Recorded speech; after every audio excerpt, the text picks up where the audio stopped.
May I have a roll call, please, Tiana? Ms. Helms? Ms. Levert? Here. Mr. England? Here. Ms. Sands? Here. Ms. Bernal? Here. Mr. Carrar? Here. Mr. Chun? Here. You have a quorum. Great, thank you, Tiana. Before we begin our regular meeting, I'd like to begin with the Pledge of Allegiance. So please, if everybody could stand, and let's recite the pledge.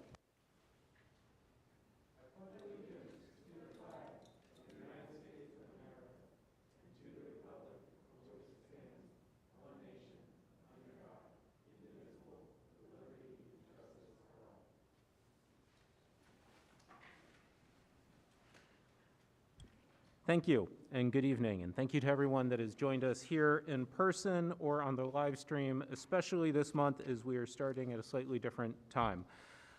Before starting our meeting, I did want to just take 1 minute to thank the teachers, the principals, building and grounds staff, and the administrators for their efforts and commitment to being all in every day for Lake Forest kids. The last few weeks have made this especially challenging, as you've had to be nimble and creative to support classes and in-person school activities. As a board member, I'm impressed with your dedication and your teamwork. As a parent, I'm grateful. On behalf of the entire board and Lake Forest community, thank you. And with that, I'd actually like to get into our agenda with the superintendent's report. Matt? Thank you, sir. For tonight, the topics that I will be covering are as follows. We'll begin with our monthly COVID update. I will talk then briefly about the reading and math reviews that are on the horizon, talk about the portrait of a graduate design team, facility master plan community forum, which is 115, but our students obviously are matriculating to 115, so I want to make sure I touch on that briefly. And then just an announcement of a new activity that we will be encompassing into the regular scheduled meetings for 67 that will commence in February. If I may, I will start off with the COVID update as I do every month. Thankfully, I believe that we are over the hump with Omicron. It was a long time coming, but you can see that there is a downward trend in both Lake County as well as in 60045. Our cases as of January 21st were averaging at 85.2 per 100,000 people. In terms of the COVID dashboard, we are also seeing numbers decrease with regard to staff quarantines as well as cases, and you can see the breakdown by building and district office. And then, as always, you can see a total on the bottom of the chart. This is updated on our website, and you have access to it as community at all times. Now I would like to move on to the next, I would argue, hot topic issue, which is the DeVore case, or Austin versus Pritzker. And there has been communications from the district level, from my office, multiple times last week, in preparation for a anticipated judgment from an attorney regarding this case. So just a quick breakdown on what the case is about. So there's 150 school districts, give or take, in Illinois, and really the suit is really questioning the validity of the mask mandate as well as the school's ability to exclude students without an order from the health department to deny access to school. The suit is seeking class certification, which means that we are asking, or the court is asking, or debating, forgive me, that the case, although only 2 students are named, one for 67 and 115, the results would apply to all students. And then arguably, this could have implications statewide, whether or not the case, so if there's some stay on the masks or the quarantines, it would apply to all districts in the state, not just the ones that are originally listed. There is also a debate on whether or not this will be appealed and when the decision is being made on the appeal or the actual case. The judge last Thursday said that she would render a decision no sooner than this coming Friday. and affording the opportunity to both the school district attorneys as well as the parents' attorneys to submit a proposal of how they would like this case to end up. And those are due to the judge no later than Thursday. And then she said that her findings would not be released any sooner than this Friday. In my communications that I have released, if the court issues a temporary restraining order on the mask mandate as well as close contact exclusions, the district will no longer mandate the wearing of masks, but will continue to strongly encourage mask wearing and the implementation of all other mitigation strategies. Those were embedded in my communications last week. There will be more communication that's coming out on Friday should the judge decide. And I will tell you that there's, I don't want to say an infinite amount of ways this could go, but we are planning for all of the different possibilities based on, does she decide Friday? Is there a stay on the executive order solely, or is it the executive order and local control? Is there local control? Is the local control a real local control or a perception of the local control? How is the health department going to issue orders? Is there going to be an appeal? What is the timeline of the appeal? We could go back and forth between a mask mandate and a mask optional environment as the courts are going through this process. There also could be an immediate stay that is issued by the appellate court while the appellate court works through this process. It has been my commitment to the community as well as the board for transparency on where we are progressing and the steps in which we're taking. So there are no surprises, and that's why there was multiple communications last week. Please anticipate more communications this week. Even if there isn't a decision on Friday, we will update you on what's going on. Does the board have any questions about this case at this time? Thank you very much, and I'm sorry I took so long on that topic, but it's certainly a topic that many people, I believe, are wondering about. What I would like to move into next is far more fun, in my opinion, which is the work that I believe we should be engaged in, which is looking at our curriculum and how we are able to meet the needs of our students. So I want to take a few moments and talk about the reading and math reviews that are currently underway, and kind of give you a look into how we are processing the assessment report that we gave to the board and to the community at the end of 2021, and how we are committed to taking a closer look at that data and curriculum. I would hate for the community, or the board for that matter, to think that we give these wonderful reports and then we don't do anything with them until the data comes out next year. That couldn't be farther from the truth. And there are people that are on our team that are spending countless hours unpacking and then tasked with coming up with action-oriented steps to ensure that we are taking steps forward for our students.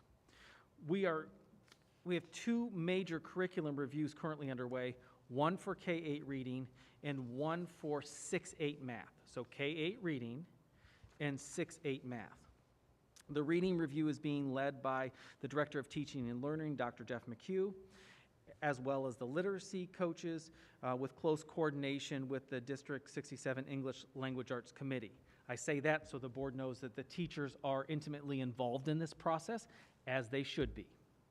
The reading review is currently in phase 1, and right now Jeff is leading the team to ensure that we have an understanding as a team of the best research-based practices for ELA programming. We want to make our decisions around curriculum that is marrying both the art and the science of reading. You can't separate them in my mind.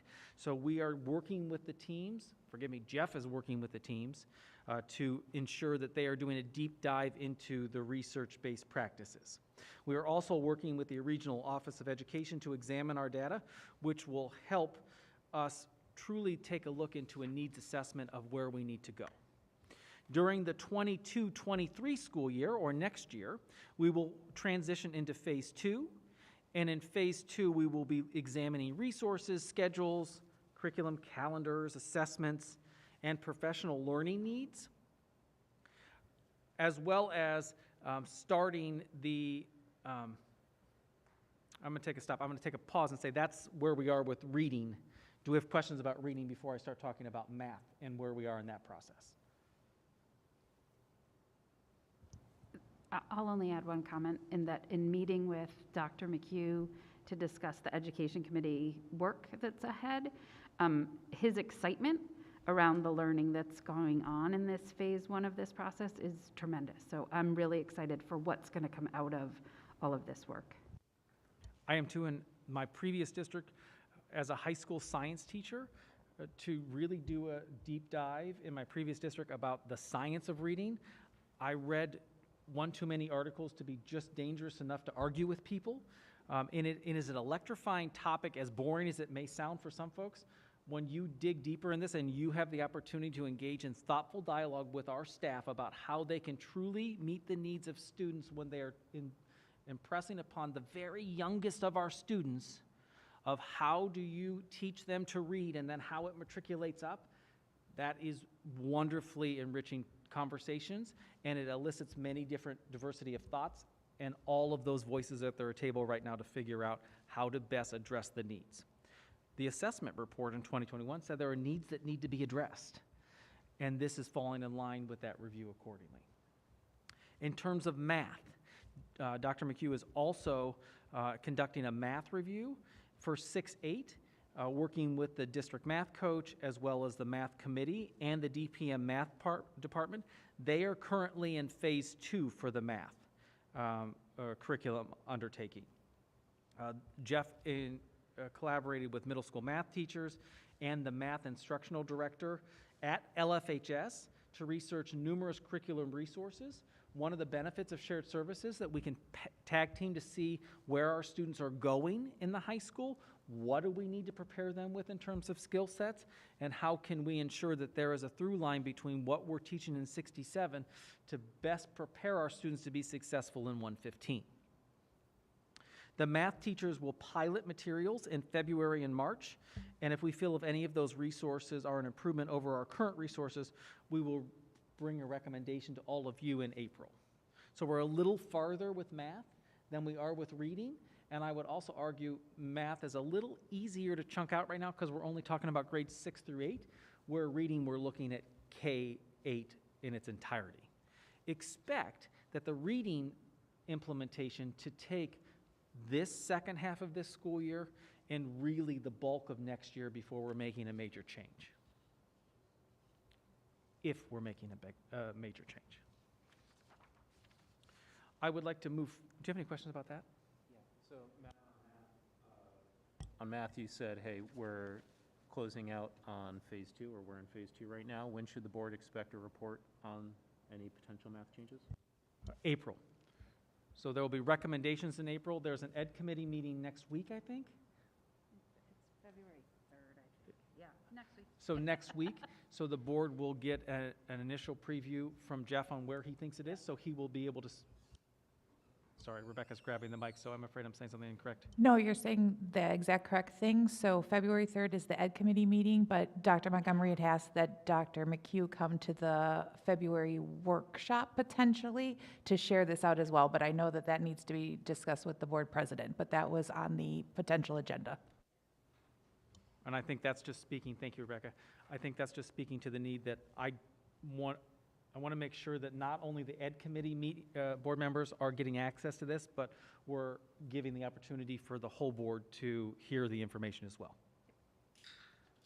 Any other questions about math? Another topic that excites me, which is the portrait of a graduate. Right now, we are in the final stages of developing the design team. We had over 100 community members, parents, students, and stakeholders apply to be a part of the design team. I think the total number of participants between 67, 115, and 65 will be in the neighborhood of 125 to 150. And that level of commitment is an amazing testament to the people that truly care and want to be a part of this process of developing the portrait for our graduates wherever they are in the continuum. So that part of that release of those design teams will be posted on our website this coming Friday. So everybody knows who's a part of the team, and the design team will meet for the first time on February 3rd. As an add-on, I have been through this process previously, but I have it was a learning experience the first time. I think it's a wonderful opportunity to revamp and to adjust and what could we make better from my previous experience. And then with this team weighing in and saying, we like that, this could be a little different, we can improve upon here. Battelle is truly modifying to make sure that this experience is unique to Lake Forest. We're even bringing in somebody from the Ink Factory to do a pictograph of each meeting. So they're the artists that do the whiteboards, and they literally are taking notes through the whole meeting, and they're going to do a time lapse of the progress that we make as a design team from our February meeting until completion. And I think that will provide a snapshot into the whole community of the journey we went on to get to the portrait. Because if you're not a part of that group, of those 150 people, you may wonder how we got there. Why were these decisions made? I think the Ink Factory's involvement will be a nice add-on to tell our story of how we got to the portrait that we did. Questions about the portrait? With specificity to board involvement, we do not have to have a board meeting declared, so all of you are welcome, but please communicate with Julia if you are participating, if you're willing to do so. And then we are really trying to ferret out. Our preference is that if you're participating, you come to all meetings. If you can't, that's okay, pop in and out. The experience, just from my vantage point, as well as Battelle's, is far more meaningful if you can make as many of the meetings as possible. The Master Facility Plan and Community Forum, I know this is 1:15, so I'm just going to be brief. But I want to announce that there is going to be a community forum on March 1st from 6:30 to 7:30, and then there will be campus tours starting at 7:30. The Facility Master Plan Oversight Committee has been meeting since late fall, and we had our last meeting as recent as last week, I believe, really in preparation of where we want to go in terms of facility plan of 115. I think the 67 voice is paramount, as well as 65. So I would encourage our community members who maybe have younger students to take advantage of this, because your students will likely be the ones that are impacted the greatest of a 3 to 5 year facilities plan on that building. Questions from the board about the Facility Plan Community Forum? Hearing none, I will move to the last topic, which is the school spotlight. In February, we are going to create a new opportunity for the board to hear from our students and our staff about what's happening in each building. Schools will rotate each month, and DPM will be featured in February. We are truly going to try to bring students in as well as staff, so you can hear a little bit about what their experience is, and highlight some of the wonderful work that's being done. I think it will give us a nice snapshot of the why and what is happening from their unique perspectives. I think I put the spelling bee at the end, I'm sorry. So I just want to celebrate the spelling bee champs, because that happened today, just to make sure that we are shining, or showing our students that are shining. So we have two winners, or excuse me, Eva, I can't say her last name, I'm so sorry, Jakubowski. Did I say it right? Did I do okay? Julie's going to yell at me. So Eva is our 6th grader, forgive me, is our runner-up. And then Nicole Janowitz, 7th grade, is our school champion. And the winning word was Contessa. Here are all of our 5 through 8 DPM spellers. And I just want to congratulate all of them in this honor that they had.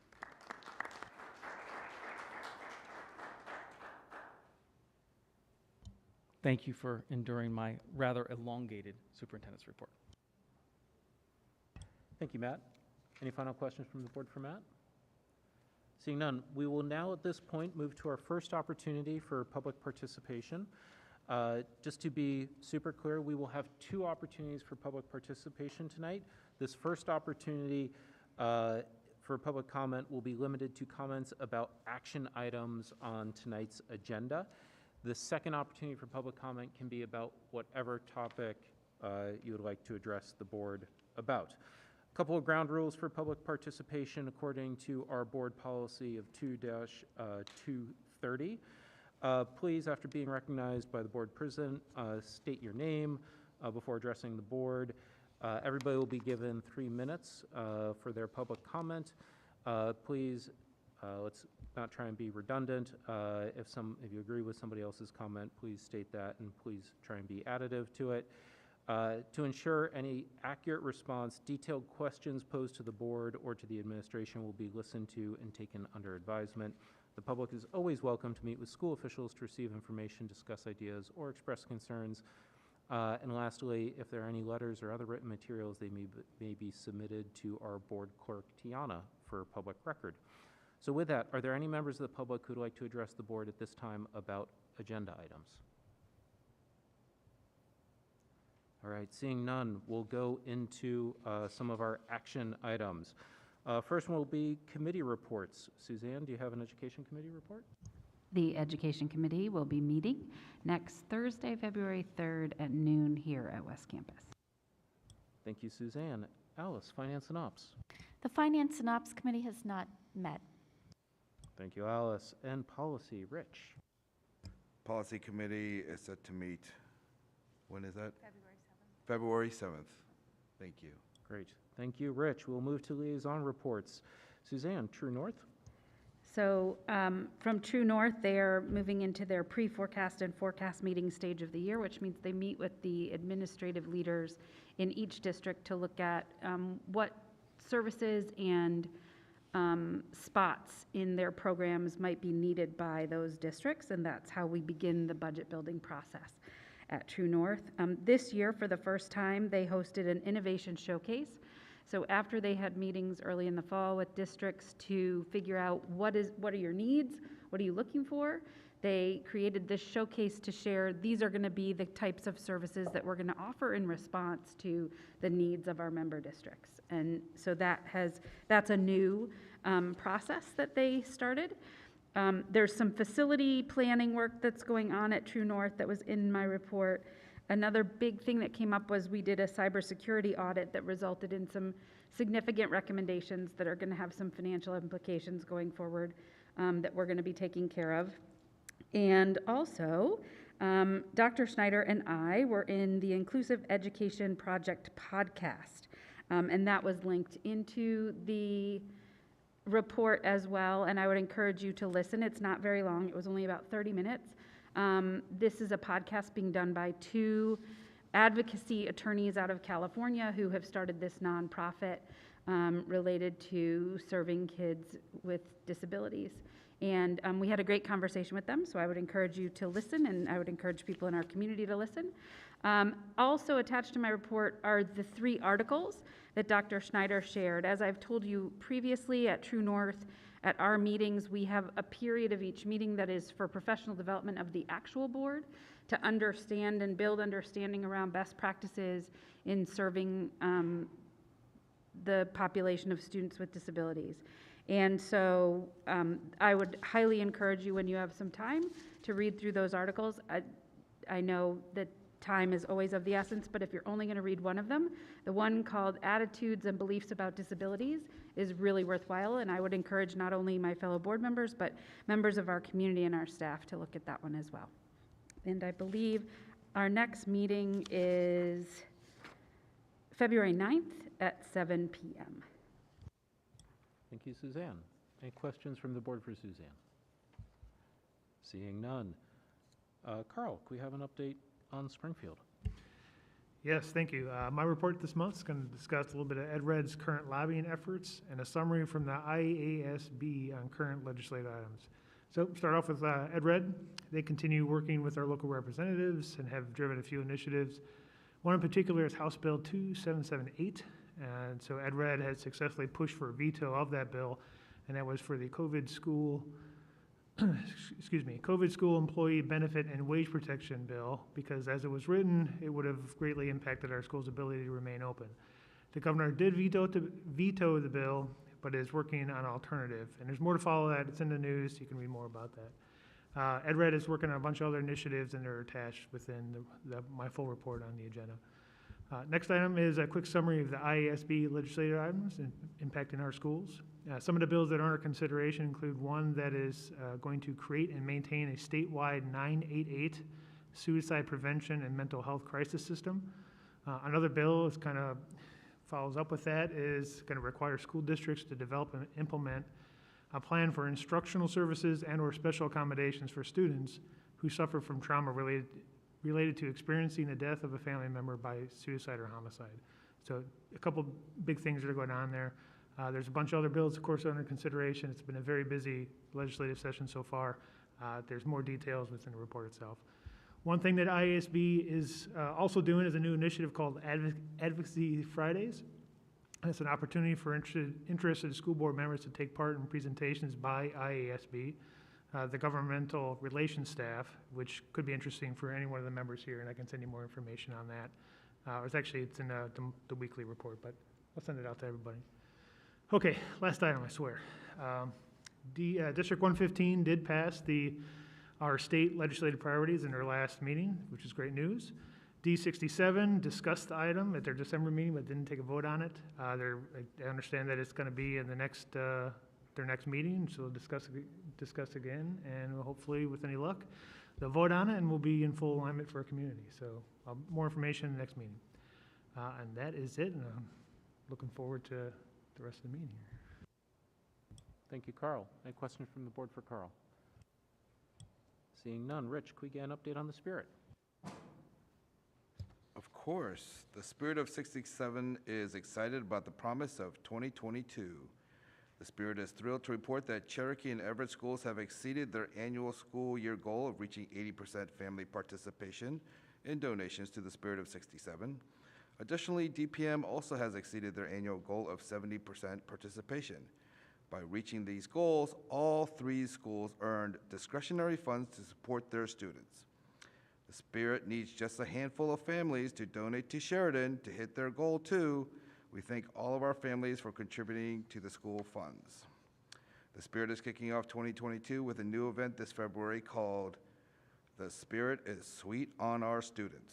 An online auction allows students a special experience with teachers and administrators, such as a chance to be principal for the day, special hand-on mad scientist sessions, and the possibility of beating your teachers in a dodgeball game tournament.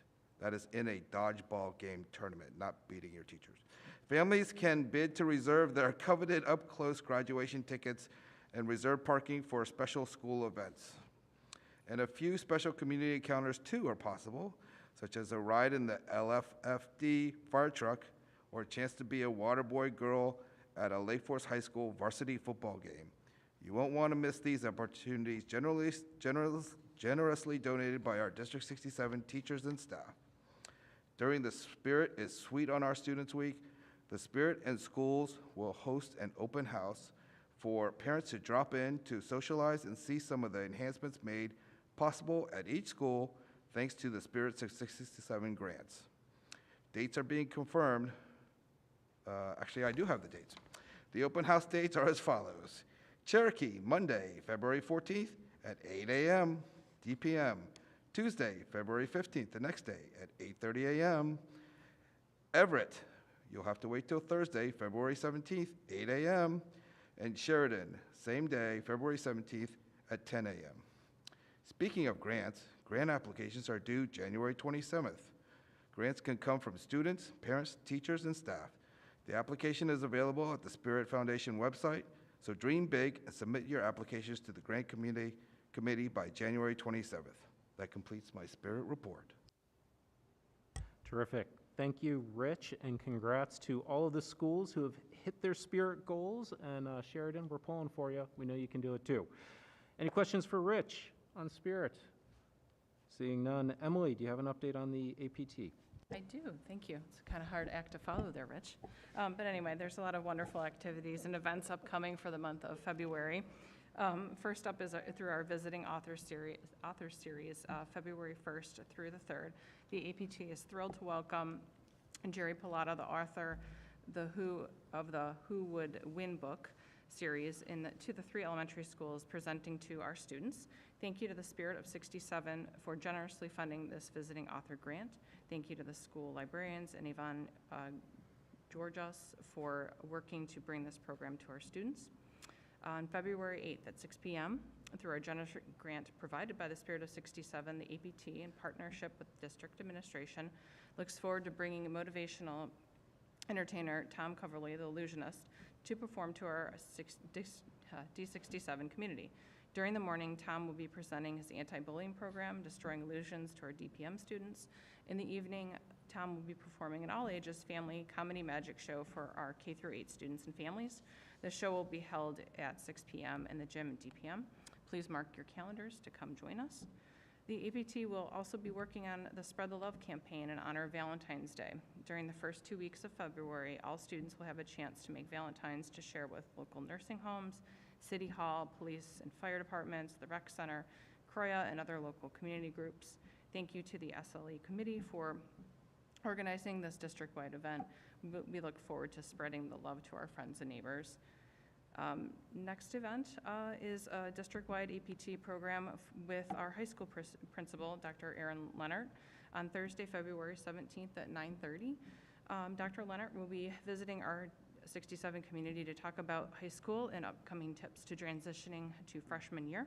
We encourage all interested 67 parents to take advantage of this opportunity to welcome and get to know Dr. Leonard. We'll promise you will love her. Lastly, one more note here. On February 23rd, we look forward to welcoming Fine Arts Programming. The quiz show is coming to DPM.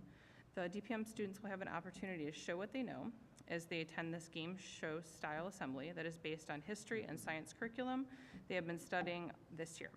Thank you to Kristen Chung and Noel Dolan and the DPM administration for organizing this entertaining and educational program, and to the Spirit of 67 for funding this assembly for our DPM students. And of course, a moment of thanks. The APT would like to take a moment to thank all of our teachers and staff for their continued dedication to our students during the last month. We acknowledge it's taken every single person given 120% to keep everything going. Could not be more grateful, and certainly a special thanks to our nurses. We appreciate you very much.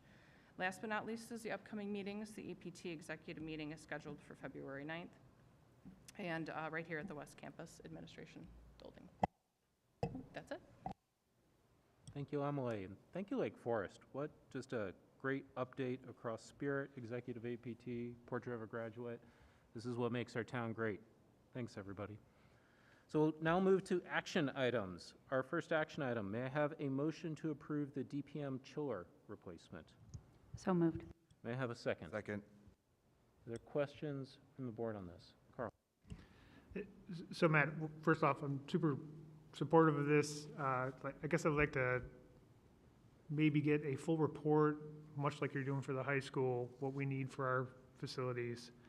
And it kind of ties into what I had sent you earlier with the White House, Build Back America grants that are out there with the amount of, there's $500 million set aside for schools for energy efficiency and renewable energy improvements.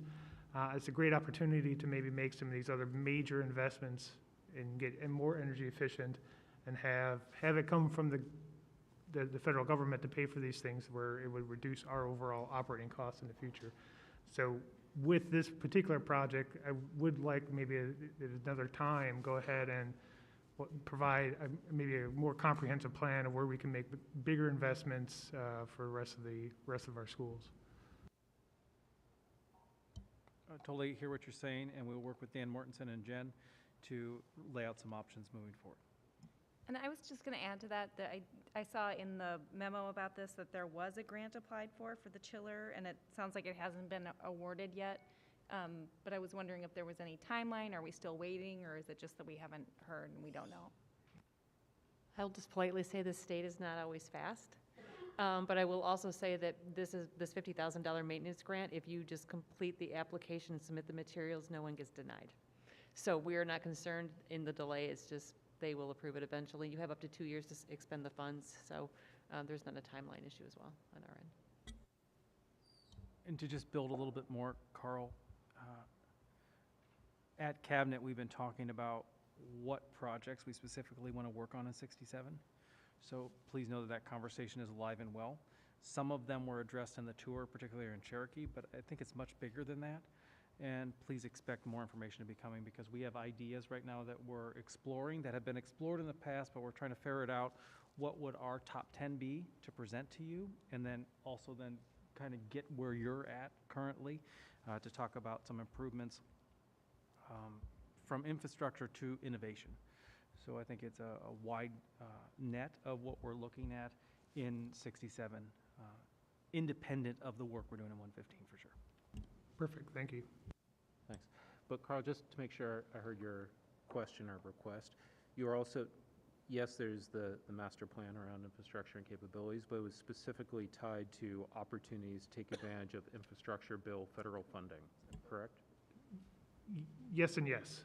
So, yes, there is an opportunity to Build Back America Better, whatever it's called, but it's that major grant that's out there specifically tied to schools that is be a great opportunity. Any other questions on this action item? Seeing none, may I have a roll call vote, please, Tiana? Ms. Bernal? Aye. Mr. England? Aye. Ms. Levert? Aye. Mr. Chun? Aye. Ms. Sands? Aye. Ms. Helms? Aye. Mr. Carrar? Aye. Motion carries. Thank you. May I have a motion to approve the Human Resources Report as presented? So moved. May I have a second? Second. Are there any questions on the HR report this month? Seeing none, may I have a roll call vote, please, Tiana? Mr. Carrar? Aye. Ms. Helms? Aye. Ms. Levert? Aye. Mr. Chun? Aye. Ms. Sands? Aye. Mr. England? Aye. Ms. Bernal? Aye. Motion carries. Thank you, Tiana.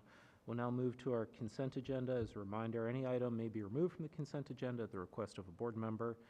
May I have a motion to approve the consent agenda items, which include minutes of a joint special meeting on December 14th, 2021, minutes of an executive session, December 14th, 2021, and minutes of regular meeting and workshop on December 14th, 2021.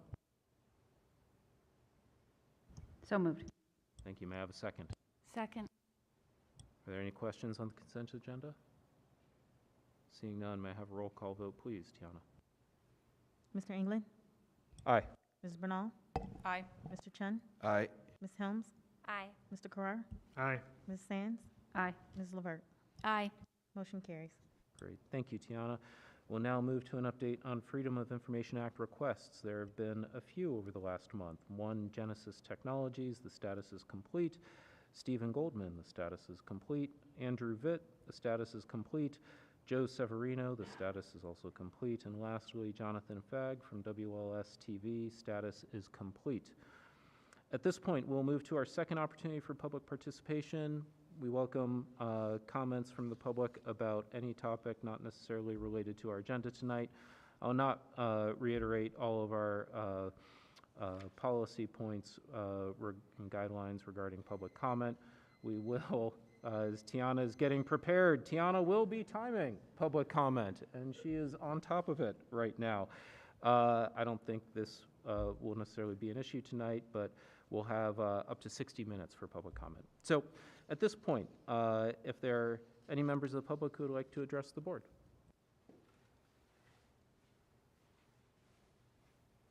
Hi, my name is Colleen Gustafson. I missed December, so you guys got a break from me. But I was looking through the website at the beginning of the month to make sure I didn't miss this month, and I came across the mission statement of the board, and so I just wanted to read it to you quickly. It's to inspire and empower all students to maximize their growth as learners and develop a balanced sense of self, steadfast resiliency, and deep respect for others. And I think that that's a very powerful statement, and I'm just, again, requesting that we give our kids the opportunity to truly advocate for themselves and the families, the opportunity to make whatever decision they feel is best for their kids and their families. Thank you for your time. Happy New Year. Thank you, Colleen.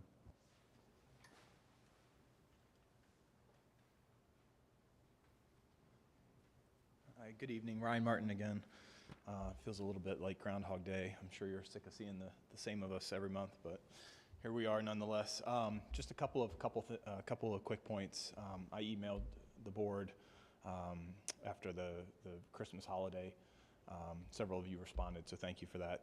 I guess I just wanted to encourage you, maybe given the option between some type of proactive communication and a more reactive communication, I would ask you to err on the side of being more proactive. It just gives the families and the parents more of an opportunity to digest some of the changes that are happening in the school, figure out a way that we can communicate with our children about what those changes are, why they're being made. No one in this community faults obviously the school board for legislative action that's taken at the state level. Obviously, to Dr. Montgomery's point about the pending lawsuit, we'll see what happens maybe as early as the end of this week. But I found this on the Wall Street Journal just today, and it seemed relevant, so I just wanted to read a little bit of it. The CDC has recently acknowledged that cloth masks do relatively little to prevent the spread of COVID. Some experts on coronaviruses, including epidemiologist Dr. Michael Osterholm, for nearly 2 years have questioned the efficacy of masks. I'm quoting him now. "We are well past the emergency phase of this pandemic, and it should be well known by now that wearing a cloth face covering or surgical mask, universal or otherwise, has a minor role to play. It's time to stop overselling their efficacy and unrealistic expectations about their ability to end the pandemic." It goes on to say that the first large randomized community-level study was published last month, and it found that while generic surgical masks provide a modest up to 10% reduction in the risk of infection, cloth masks did not significantly reduce risks. Masks may be even less protective against extremely contagious variants such as Omicron. The judge is going to decide what she decides. The governor's going to do what he chooses to do. I think the community members just would ask you to continue to advocate for our children. Perhaps next month, Dr. Montgomery, you had talked about some of your efforts to reach out to the governor in his office. If you could maybe communicate to the community where those efforts stand, if you've had any success, I would appreciate hearing where we are on that. It's just a strange reality to continue to confront, and I hope that we can finally, we saw that the trend coming down. Hopefully we can just put this behind us here in the next short amount of time. Thank you all for your time. Thank you, Ryan.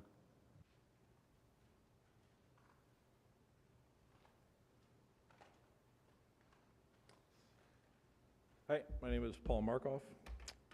You hear from the anti-mask crowd a lot, so I want to chime in for those of us that believe that your mantra of all in every day has been working because of the mitigation measures, including masks.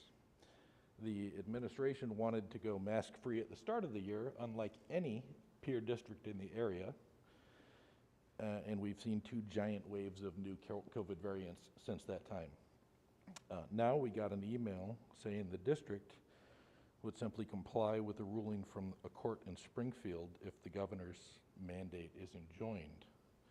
You said there are a number of scenarios tonight, depending on the judge's ruling, but what is the district's position? And will it ask for a stay or an appeal, or will it simply roll over as indicated in last week's email? And regardless of the lawsuit, what is the admin's and board's position on mitigation measures? Has the district reevaluated its mask optional position from August? And finally, what has the district done to get parent input on mitigation measures? We know some parents want their so-called freedom to send their kids to school mask free, but what about those of us that are concerned with other kids' freedom affecting our kids? You've given an update on the lawsuit, but nobody has said they've pulled parents or otherwise given their individual input on mitigation measures, and I would like to know those positions and why. Thank you. Thank you, Paul.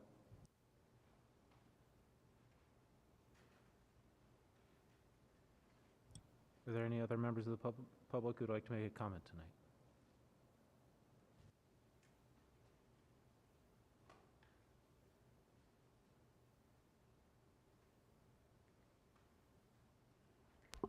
I'm vertically challenged, so I'm gonna stand this way.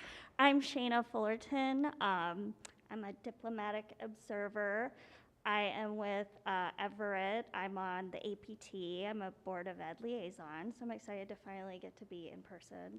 I wanted to reach out regarding my area of expertise as a film producer for documentaries on immersive storytelling for children who suffer from a variety of medical and health conditions that correspond to bullying, which I know has been a long-going subject. And so, just like You Films has an anti-bullying pledge, it's 2 minutes, it's incredible. Ladies, get your waterproof mascara going. And basically the goal is to create a more compassionate world through the power of film. And we have films about anxiety and depression, cancer, Down syndrome, diabetes, autism. We're an Emmy Award-winning film company. We have an Oscar nomination with Facial Anomalies that played next to the Wonder film. And I think that it would be a great time to really engage about ways to showcase visual anti-bullying stories at the very youngest level.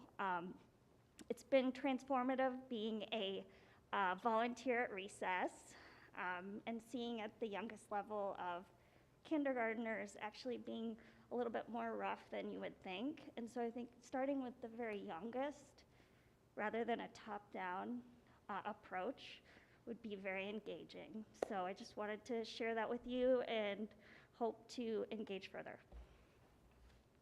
Thank you, Shayna, and thank you for your service on the APT.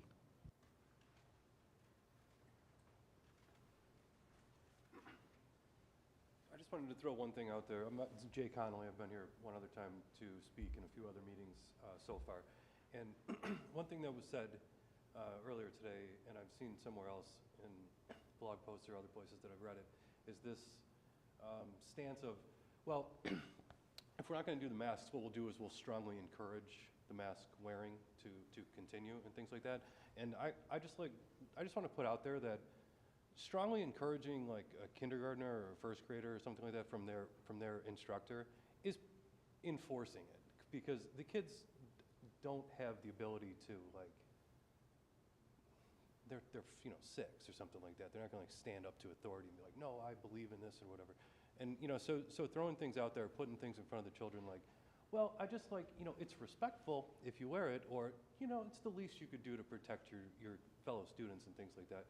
When the science on that is clearly not settled at all, it's just something I just want to offer some caution on that. Just kind of put that out there as a thought in how we're going to strongly recommend continuing, should we have the ability to do that. As far as whether or not these work or not, I don't know. We've had masks the whole time. I was looking at that graph. We went like this, we went up, we went down. We've always had masks, so I don't see a correlation there. Mr. Montgomery, or Dr. Montgomery was talking about going to other states during the COVID meeting and saying that, like, he was in Arizona, California, Nevada, Illinois, Wisconsin, Ohio. Some were mask mandates, some were not, and there was no direct correlation between which states were doing better than others. Illinois, I don't think we're 49th or 50th out of the nation, but we do have some pretty strong mandates here in the state. New York is very similar. I was in New York for the last couple months. So, correlations are not something that I am seeing, and I just wanted to throw that out there if we're going to be recommending to our students that we be careful the way that that's coming across. Okay, thank you. Thank you, Jay.